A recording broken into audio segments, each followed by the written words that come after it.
ANM ನ್ಯೂಸ್ಗೆ ಸ್ವಾಗತ.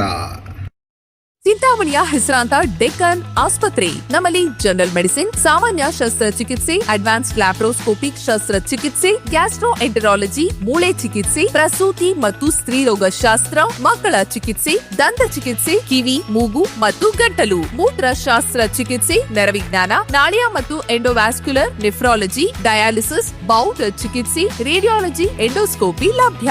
ಸೌಲಭ್ಯಗಳು: general ward, private ward, twin sharing ward, day care, ತುರ್ತು ward, 3 modular OT, step down ICU, ಜೊತೆಗೆ ಪ್ರಮುಖ ವಿಮಾ ಕಂಪನಿಗಳೊಂದಿಗೆ ನಗದು ರಹಿತ ಸೇವೆ ಲಭ್ಯ.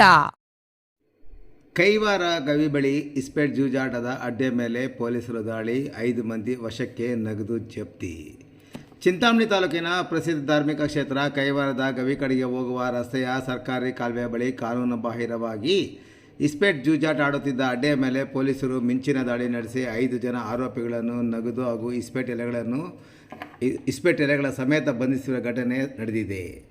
ಜೂನ್ 22 ಮಧ್ಯಾಹ್ನ 12 ಗಂಟೆ ಸಮಯದಲ್ಲಿ ಕೈವಾರ ಗವಿ ರಸ್ತೆಯ ಸರ್ಕಾರಿ ಕಾಲುವೆ ಬಳಿ ಸಾರ್ವಜನಿಕ ಸ್ಥಳದಲ್ಲಿ ಹಣವನ್ನು ಪಣವಾಗಿ ಇಟ್ಟುಕೊಂಡು ಜೂಜಾಡುತ್ತಿರುವ ಬಗ್ಗೆ ಸಿಪಿಐ ಸಾಹೇಬ ಅವರಿಗೆ ನಂಬಲರ್ಹ ಮಾಹಿತಿ ಲಭ್ಯವಾಗಿತ್ತು.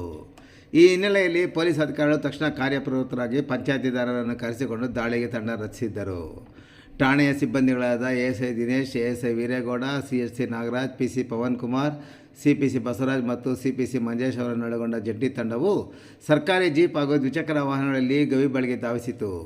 ದೂರದಲ್ಲೇ ವಾಹನ ನಿಲ್ಲಿಸಿ ಮರಗಳ ಮರೆಯಲ್ಲಿ ನಡೆದುಕೊಂಡು ಹೋಗಿ ವೀಕ್ಷಿಸಿದಾಗ ಮರದ ಕೆಳಗೆ ಸರ್ಕಾರಿ ಕಾಲುವೆ ಬಳಿ ಆರೋಪಿಗಳು ವೃತ್ತಾಕಾರವಾಗಿ ಕುಳಿತು ಅಂದರ್ 100 ಬಾಹರ್ 200 ಎಂದು ಕೂಗುತ್ತಾ ಜೂಜಾಟದಲ್ಲಿ ನಿರತರಾಗಿದ್ದು ಪತ್ತೆಯಾಗಿದೆ. ಪೊಲೀಸರು ಸುತ್ತುವರೆದು ದಾಳಿ ಮಾಡಿದಾಗ ಸಮವಸ್ತ್ರದಲ್ಲಿದ್ದ ಸಿಬ್ಬಂದಿಯನ್ನು ಕಂಡು ಆರೋಪಿಗಳು ಹಣ ಹಾಗೂ ಇಸ್ಪೇಟ್ ಎಲೆಗಳನ್ನು ಅಲ್ಲೇ ಬಿಸಾಡಿಕೊಂಡು ಓಡಲು ಯತ್ನಿಸಿದರು. ಪೊಲೀಸರು ಬೆನ್ನಟ್ಟಿ 5 ಜನರನ್ನು ವಶಕ್ಕೆ ಪಡೆದಿದ್ದಾರೆ. ಬಂಧಿತರನ್ನು ಮುನಿಯಪ್ಪ 40 ವರ್ಷ ಕೈವಾರ, ಯಲ್ಲಪ್ಪ 45 ವರ್ಷ ಕೈವಾರ, ವೆಂಕಟರಮಣ 35 ವರ್ಷ ಹುಲ್ಗುಮ್ನಹಳ್ಳಿ, ಧನುಷ್ ಕುಮಾರ್ 29 ವರ್ಷ ಕೈವಾರ, ಕೃಷ್ಣಪ್ಪ ಬಿ 62 ವರ್ಷ ಕೈವಾರ ಎಂದು ಗುರುತಿಸಲಾಗಿದೆ. ಇನ್ನು ಜೂಜಾಟದ ಸ್ಥಳದಲ್ಲಿದ್ದ ಪ್ಲಾಸ್ಟಿಕ್ ಗೋಣಿ ಚೀಲದ ಮೇಲೆ ಚಲಾಪಿಲಿಯಾಗಿ ಬಿದ್ದಿರುವ 3,320 ರು ನಗದು ಹಣ ಹಾಗೂ 52 ಇಸ್ಪೇಟ್ ಎಲೆಗಳನ್ನು ಪಂಚರ ಸಮಕ್ಷಮ ಜಪ್ತಿ ಮಾಡಿಕೊಳ್ಳಲಾಗಿದೆ.